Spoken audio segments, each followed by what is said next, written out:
ကဒုစီမှာခေါင်းငုံစရာမလိုဘူးပေါ့ဒီချက်မော့ချင်တယ်နော်မော့ထားချင်သေးလို့ပေါ့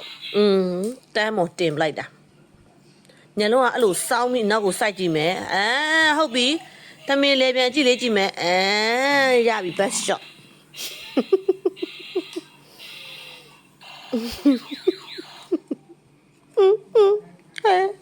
ကားလေးရှိရလေဒီလေး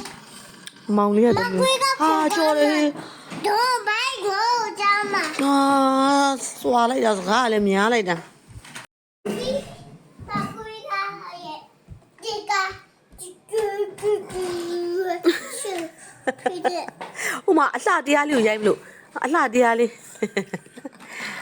သူ့ပကံသားမှာဟေးသူ့မောင်လျှောက်လာလို့ဟဲ့မအိမ်ရင်းနဲ့ခီးနေရ ကားကိုပြ ကားကိုပြတယ်ဘယ်သူလက်ဆောင်ပေးရလဲ ပပဝါလေ မေ့ဝိုက်က ဝါလေဦးပြလာ ဦးနဲ့တီတီပေးတာ ဒီပြလာဦးရဲ့ဒီပြလာ မငါသမီးလေးကိုရိုက်နေသမီးလေးတင်လိုက်ပါအောင်မေးလေးဟိုမှာတင်လိုက်ပါအောင်သမီးကွက်ကိုအေးဆေးနေလိုက်ပါ